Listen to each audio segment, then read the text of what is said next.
Assalamualaikum warahmatullahi wabarakatuh. Selamat siang.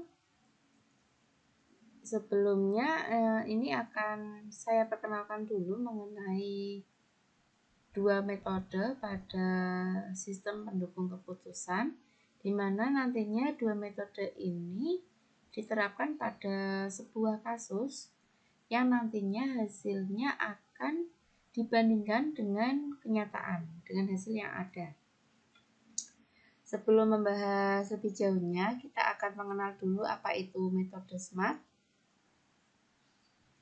Metode SMART di sini adalah sebuah metode yang ada pada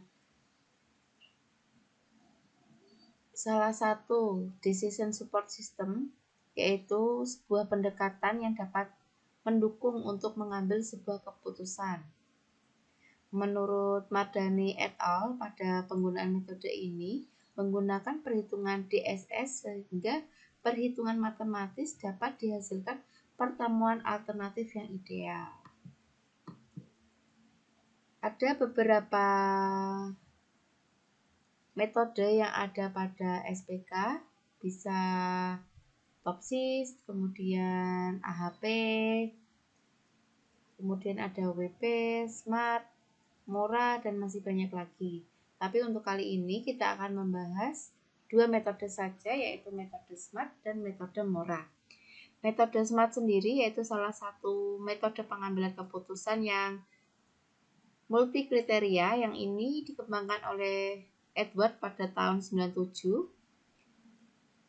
Teknik pada metode SMART ini didasarkan pada sebuah teori bahwa setiap alternatif ini terdiri dari sejumlah kriteria yang memiliki nilai-nilai, dan setiap kriteria ini memiliki sebuah bobot yang dapat menggambarkan seberapa penting dibandingkan dengan kriteria yang lain. Ini adalah sekilas mengenai metode SMART.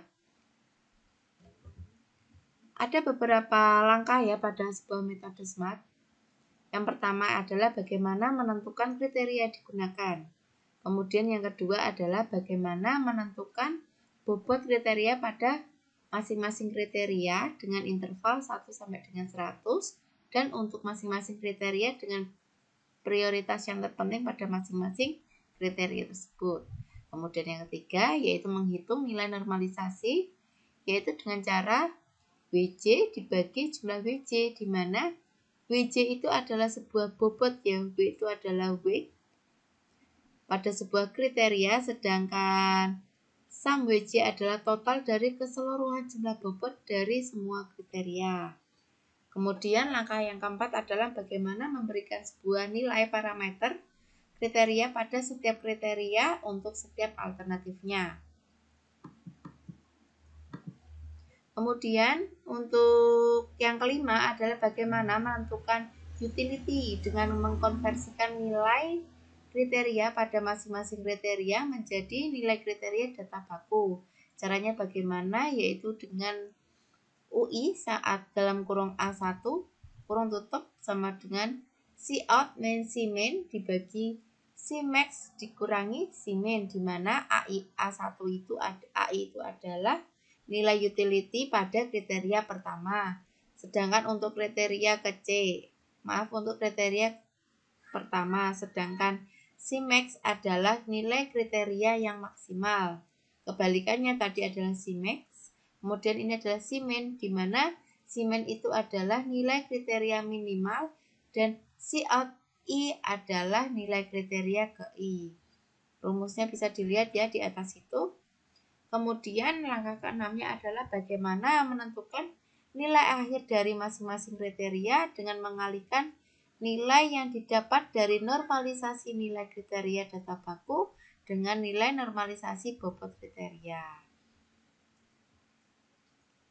Ini adalah rumusnya, di mana AI adalah nilai total alternatif itu, kemudian WJ tadi adalah hasil dari normalisasi bobot kriteria, dan U kurung KAI adalah hasil penentuan nilai utility. Ini adalah sekilas mengenai apa itu metode SMART. Sekarang kita akan melanjutkan dengan metode MORA. Apa sih itu metode MORA?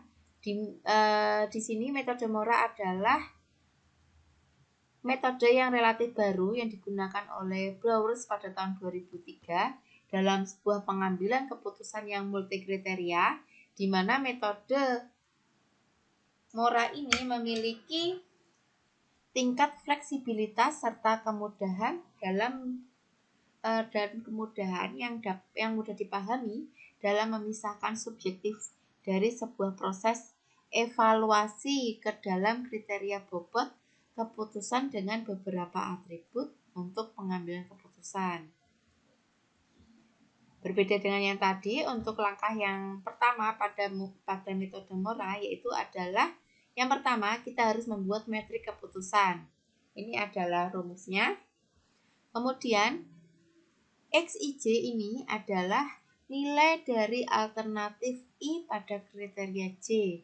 Sedangkan I adalah sebagai banyak alternatif, sedangkan J itu adalah sebagai banyaknya kriteria. X itu apa? X itu adalah matrik keputusannya. Kemudian langkah yang kedua adalah melakukan normalisasi terhadap matrik X, di mana XIJ sama dengan adalah XIJ kecil dibagi jumlah MI sama dengan 1 X kuadrat IJ, di mana XIJ merupakan nomor dimensi sebagai interval yang kemudian dinormalisasikan sebagai perhitungan dari alternatif ke I pada atribut ke J. Kemudian langkah yang ketiga adalah bagaimana mengoptimalkan atributnya, di mana apabila menyertakan bobot dalam sebuah pencarian yang ternormalisasi, maka persamaannya adalah sebagai berikut. YI sama dengan sum J sama dengan 1 maksimal M, kemudian X kali IJ dikurangi sum J sama dengan G plus 1, kemudian X kali IJ, di mana J itu adalah merupakan tipe dari kriteria yang dimaksimalkan. Kemudian I adalah jumlah kriteria yang diminimalkan. Y itu sendiri adalah nilai untuk evaluasi yang sudah dinormalisasikan dari cara lain terhadap I terhadap seluruh kriteria, dan XIJ adalah nilai menurut cara lain I pada kriteria J. Itu adalah sekilas mengenai apa itu metode SMART dan apa itu metode Mora. Kemudian bagaimana kedua metode ini dimasukkan ke dalam sebuah studi kasus. Pada contoh dari studi kasus kali ini yaitu bagaimana membandingkan dua metode tersebut yaitu Mora dan SMART ke dalam penentuan kelayakan pemberian kredit pada calon debitur koperasi. Di mana latar belakangnya ini adalah sebagai berikut. Koperasi simpan pinjam ini merupakan sebuah jenis koperasi yang dimana fungsinya adalah bagaimana melayani anggota yang ada di dalamnya maupun yang bukan anggotanya. Itu adalah sekilas mengenai koperasi, dan kemudian ada beberapa hal yang dapat mempengaruhi pengambilan keputusan dalam pemberian kredit, sehingga dari segi pengendali internal harus membentuk tim satuan pengendali internal untuk bagian kredit dalam menganalisa mengenai kelayakan calon debitur mengenai kredit yang diberikan. Ada lima prinsip ya. Yang pertama ada karakter, capacity, capital, collateral, condition of economy. Ini adalah 5 dari prinsip yang digunakan. Penghasilan, jaminan, dan angsuran. Kodenya adalah C1, C2, C3, C4, dan C5.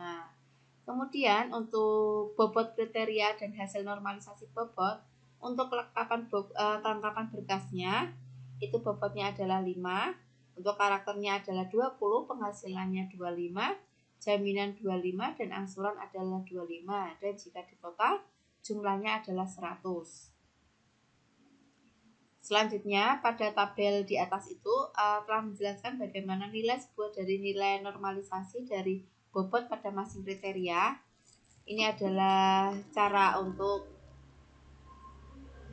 normalisasinya, yaitu 5/100. 5 itu adalah bobotnya, per 100-nya adalah 100 itu jumlah dari kriterianya, jumlah bobot dari kriterianya, hasilnya adalah 0,05. Begitu juga sampai dengan kriteria angsuran. Selanjutnya adalah menentukan parameter pada setiap kriteria. Yang pertama adalah kelengkapan berkas, skalanya adalah lengkap dan tidak lengkap. Untuk parameternya diberikan nilai 100 dan 50. Begitu juga untuk sikap calon debitur dan penilaian calon debitur adalah kooperatif atau kurang kooperatif. Selanjutnya adalah penghasilan. Penghasilan di sini adalah nilainya adalah 1 sampai 2 juta dan maksimal adalah lebih dari 5 juta. Kemudian untuk angsurannya dan jaminan dapat dilihat pada layar komputer masing-masing. Selanjutnya adalah menentukan nilai utility. Ini adalah data transformasi ya dari calon debitur dari A1 sampai dengan A97 dengan kriteria C1 sampai dengan C5. Ini adalah caranya untuk menghitung nilai utility pada kelengkapan berkasnya. Ini adalah nilai perhitungan nilai utility untuk karakternya. Ini adalah nilai utility untuk penghasilannya. Dan ini adalah perhitungan utility untuk jaminan dan angsurannya. Setelah menghitung itu, kemudian dimasukkan ke dalam masing-masing tabelnya sesuai dengan kriterianya masing-masing. Kalau sudah dimasukkan, kemudian menentukan nilai akhirnya. Bagaimana caranya? Yaitu nilai 1,0 tadi dikalikan 0,05. 0,05 adalah bobot, kemudian kita jumlahkan dari C1 sampai dengan C5, kemudian menghasilkan nilai 1. Begitu juga perhitungan untuk A2 sampai dengan A97. Cara perhitungannya sama ya.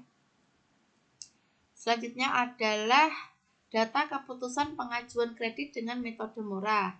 Jika lebih dari sama dengan 3 diberikan layak didanai, sedangkan nilai kurang dari 3 tidak layak didanai. Inilah hasilnya. Setelah kita mentransformasikan nilai lebih dari 3 dan kurang dari 3. Kemudian setelah kita menghitung untuk metode SMART, kita masuk ke dalam perhitungan mora. Data yang digunakan sama ya dengan data yang tadi, yaitu pada tabel 9 yang di atas tadi. Sama, ini caranya. Selanjutnya adalah membuat metrik. Ini adalah contoh metriknya. Setelah membuat metrik, kemudian kita melakukan normalisasi terhadap matrik X. Caranya adalah sebagai berikut. Jadi semuanya ini dihitung ya, ditambahkan sampai dengan akhir.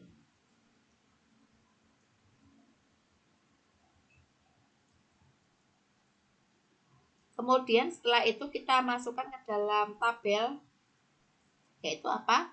Tabel dari hasil matrik keputusan.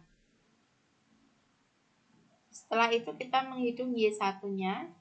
Ini adalah caranya. Kemudian ini adalah hasilnya, hasil optimalisasi atributnya. Kemudian bagaimana menentukan nilai akhirnya? Setelah mendapatkan hasil perhitungan atribut, jika diberikan nilai lebih dari 1,0 adalah layak didanai, sedangkan nilai kurang dari 1 adalah tidak layak didanai. Ini adalah hasil dari nilai akhirnya. Kemudian kita bandingkan menggunakan SPK SMART, kemudian dengan data real dan SPK mora.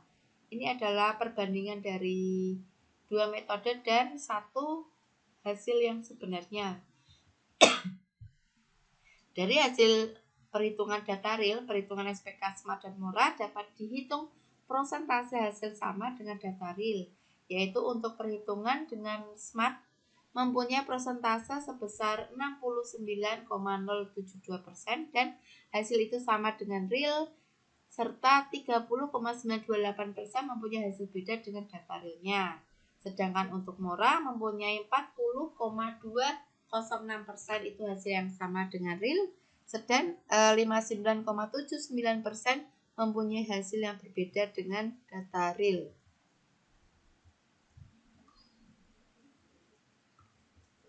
Ini adalah hasil perhitungan ataupun perbandingan dua metode yang dilakukan pada sebuah studi kasus dalam menentukan kelayakan pemberian kredit pada calon debitur koperasi. Sekian dulu penjelasan dari saya mengenai perbandingan dua metode ini. Selamat siang. Terima kasih. Wassalamualaikum warahmatullahi wabarakatuh.